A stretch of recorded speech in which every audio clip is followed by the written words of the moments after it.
ಇನ್ನು ಬೆಂಗಳೂರು ನಗರದ ಹೊರವಲಯದಲ್ಲಿರುವ ಖಾಸಗಿ ರೆಸಾರ್ಟ್ನಲ್ಲಿ ನಡೀತಾ ಇದ್ದ ರೇವ್ ಪಾರ್ಟಿ ಮೇಲೆ ಕಗ್ಲಿಪುರ ಪೊಲೀಸರು ದಾಳಿ ಮಾಡಿದ್ದಾರೆ. ದಾಳಿ ವೇಳೆ 130 ಮಂದಿನ ವಶಕ್ಕೆ ಪಡೆದಿದ್ದಾರೆ. ಕಗ್ಲಿಪುರ ವ್ಯಾಪ್ತಿಯ ಅಯ್ಯಾನ ಖಾಸಗಿ ರೆಸಾರ್ಟ್ನಲ್ಲಿ ರೇವ್ ಪಾರ್ಟಿ ನಡೀತಾ ಇತ್ತು. ಈ ಬಗ್ಗೆ ಮಾಹಿತಿ ಪಡೆದಿದ್ದ ಪೊಲೀಸರು ಬೆಳಗಿನ ಜಾವ 3 ಗಂಟೆ ಸುಮಾರಿಗೆ ದಾಳಿ ನಡೆಸಿದ್ದಾರೆ. ಪಾರ್ಟಿಯಲ್ಲಿ ಮಾದಕ ವಸ್ತುಗಳ ಬಳಕೆ ಆರೋಪ ಹಿನ್ನೆಲೆಯಲ್ಲಿ 130ಕ್ಕೂ ಹೆಚ್ಚು ಯುವಕ ಯುವತಿಯರನ್ನು ಬಂಧಿಸಿದ್ದಾರೆ. ಬಂಧಿತ ಆರೋಪಿಗಳಿಗೆ ರಾಮನಗರ ಜಿಲ್ಲಾಸ್ಪತ್ರೆಯಲ್ಲಿ ಮೆಡಿಕಲ್ ಟೆಸ್ಟ್ ಮಾಡಲಾಗಿದ್ದು, ಬಂಧಿತರೆಲ್ಲರೂ ಬೆಂಗಳೂರು ಮೂಲದವರು ಅಂತ ಹೇಳ್ತಾ ಇದ್ದಾರೆ.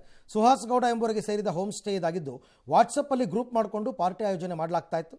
19ರಿಂದ 23 ವರ್ಷದ ಒಳಗಿನ ಯುವಕ ಯುವತಿಯರೇ ಈ ಪಾರ್ಟಿಯಲ್ಲಿ ಭಾಗಿಯಾಗಿತ್ತು. ಇಲ್ಲಿಗಲ್ ಆಗಿ ಒಂದು ಹೋಮ್ ಸ್ಟೇ ನಡೆಸ್ತಿರ್ತಕ್ಕಂಥ ಜಾಗದಲ್ಲಿ ಮೋರ್ ದೆನ್ ಒಂದು 100 ಜನ ವ್ಯಕ್ತಿಗಳು ಪಾರ್ಟಿ ಮಾಡ್ತಿರ್ತಾರೆ. ಅಕ್ಕಪಕ್ಕದ ಜನರಿಗೆ ತೊಂದರೆ ಆಗ್ತಿರುತ್ತೆ ಅವರ ಲೌಡ್ ಮ್ಯೂಸಿಕ್ ಇಂದ. ಮದ್ಯಪಾನ ಮಾಡಿ ಸುಮಾರು 35 ಮಂದಿ ಹೆಣ್ಮಕ್ಳು ಹಾಗೂ ಮಿಕ್ಕಿದವರೆಲ್ಲ ಹುಡುಗರಿದ್ದಾರೆ. ವ್ಯಸನಗಳು ಇರುವಂತದ್ದು ನಮಗೆ ಮೇಲ್ನೋಟಕ್ಕೆ ಕಂಡು ಬಂದಿದೆ. ಅದರಲ್ಲಿ ಏನು ಆರ್ಗನೈಸರ್ಸ್ ಜೀನಿ ಸ್ಲಿಮ್ ರೆಫರ್ ಮಾಡ್ಬೇಕಾದ್ರೆ ಕಾರಣ ಏನಂದ್ರೆ ವೇಟ್ ಲಾಸ್ ಸಲುವಾಗಿ ನಾನು ಬಹಳ ಜನ ಕೇಳಿದ್ರು. ಫಸ್ಟ್ ನಾನು ತಗೊಂಡು ನನಗೆ ರಿಸಲ್ಟ್ ಬಂದ್ಮೇಲೆ ಆಮೇಲೆ ನಾನು ಜೀನಿ ಸ್ಲಿಮ್ ಇನ್ನೊಬ್ಬರಿಗೆ ಪ್ರಿಪೇರ್ ಮಾಡಿದ್ದೆ. ಸುಸ್ತಾಗೋದು ಕಡಿಮೆ ಆಯ್ತು, ವೀಕ್ನೆಸ್ ಅದು ಏನೂ ಇಲ್ಲ, ಪೂರಾ ಹೆಲ್ದಿ ಅದೇನೆ. ವೇಟ್ ಜಾಸ್ತಿ ಇರೋರಲ್ಲಿ ಏನೇ ಡೌಟ್ ಇಲ್ಲದೆ 100% ಬಳಸಬಹುದು. ಪ್ರತಿದಿನ ನಮ್ಮ ಜೀನಿ ಸ್ಲಿಮ್ ನ ಯೂಸ್ ಮಾಡಿ ಯಾವುದೇ ಸೈಡ್ ಎಫೆಕ್ಟ್ ಇಲ್ದಂಗೆ ನೀವು ಸಣ್ಣ ಆಗ್ತೀರಾ. ಮೈಸೂರು ಜಿಲ್ಲಾಧಿಕಾರಿ ಕಚೇರಿಯಲ್ಲಿ ಯಡಿಯೂರಪ್ಪನವರು ದುಡ್ಡು ಕೊಟ್ಟಿದ್ರಂತೆ, 92 ಲಕ್ಷ ಸರ್ಕಾರದ ಇದರಿಂದ.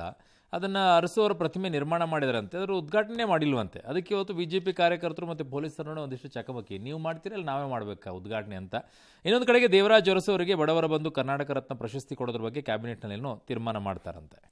ಶಬರಿಮಲೆ ದೇವಸ್ಥಾನದಿಂದ ಚಿನ್ನ ನಾಪತ್ತೆ ಪ್ರಕರಣದಲ್ಲಿ ದೇವಸ್ಥಾನದ ಮಾಜಿ ಕಾರ್ಯನಿರ್ವಾಹಕ ಅಧಿಕಾರಿ ಸುಧೀಶ್ ಕುಮಾರನ್ನು SIT ಅವರು ಬಂಧಿಸಿದ್ದಾರೆ. 2019ರಲ್ಲಿ ದೇವಾಲಯದ ಕಾರ್ಯನಿರ್ವಾಹಕ ಅಧಿಕಾರಿಯಾಗಿ ಈತ ಸೇವೆ ಸಲ್ಲಿಸ್ತಾ ಇದ್ದಿದ್ದು. ಉನ್ನಿಕೃಷ್ಣನ್ ಪೊಟ್ಟಿಗೆ ಚಿನ್ನದ ಲೇಪನಕ್ಕಾಗಿ ಹಸ್ತಾಂತರಿಸಬೇಕಾದ್ರೆ ಕುಮಾರ್ ಅವುಗಳನ್ನು ತಾಮ್ರದ ಫಲಕವಾಗಿ ಬದಲಾಯಿಸಿದ್ದಾರೆ ಅನ್ನೋದು ಇವ್ರ ಮೇಲಿನ ಆರೋಪ. ಅರೆಸ್ಟ್ ಮಾಡಿದ್ದಾರೆ.